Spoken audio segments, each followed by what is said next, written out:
તો પ્રણામ કરું, પણ તેના કરતા વધારે તેમના વડીલો ને તેના પૂર્વજનોને મારા લાખો પ્રણામ છે. સમાજ માટે, સમાજના હિત માટે આવું કઈ કરી રહ્યા છે. જેના ઘરમાં દીકરીઓ છે એ ઘરને મારા પ્રણામ છે. એક પંક્તિ ગાઓ. દીકરી મારી લાડકવાઈ લક્ષ્મી નો અવતાર, દીકરી મારી લાડકવાઈ લક્ષ્મી નો અવતાર. એ સુવે તો રાત પડે ને જાગે તો સવાર, દીકરી મારી લાડકવાઈ લક્ષ્મી નો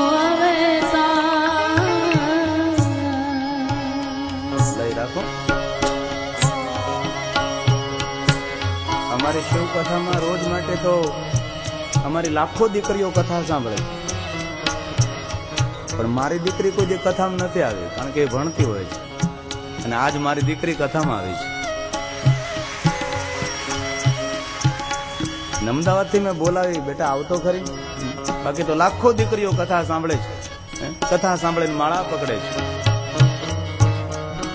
આજે આવી છે, તો આવતો ખરી. અને આવી અહીં આવ.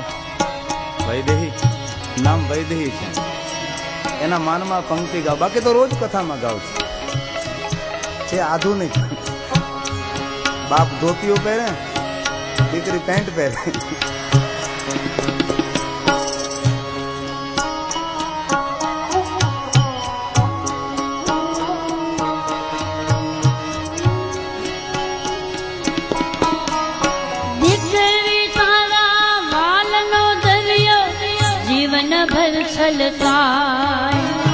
પામતા જીવન માત પિતાનું ધન્ય થઈ જાય.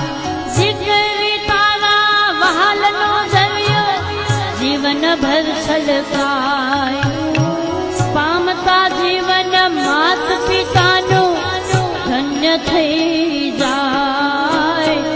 એક જ સ્મિત માં છલકે તારા મોતીડા હજાર. દીકરી મારી લાડકવાઈ લક્ષ્મી નો અવતાર.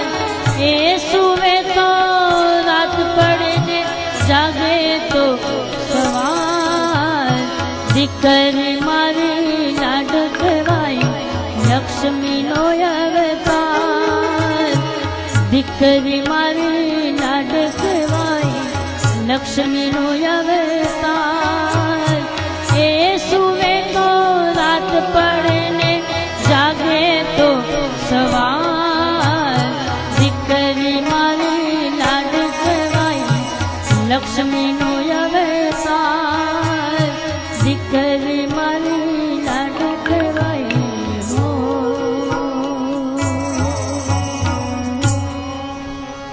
મારો કહેવાનો અર્થ, દીકરીઓને ખૂબ લાડ લડાવજો.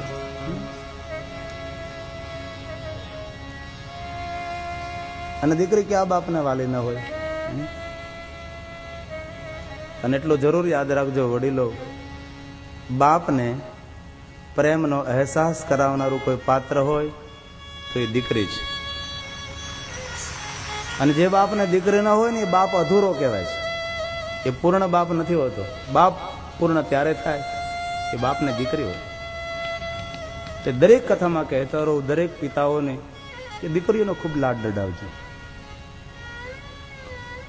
કારણ કે દીકરી ઘરની મહેમાન છે ને. ધીમેકથી બે પંજા મારી, આશીર્વાદ બે હાથથી આપી, થાપા લગાવી અને ઘૂંઘટો કાઢી અને જતી રહેશે.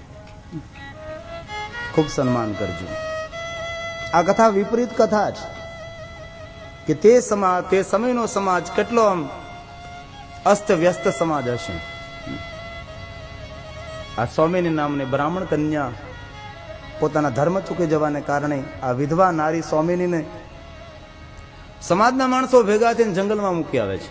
તમે વિચાર તો કરો, કોઈના જીવનનો વિચાર કર્યા વગર ભેગા થઈ અને પકડી અપમાનિત કરીને કેટલું નીચું જીવન જીવતા હશે.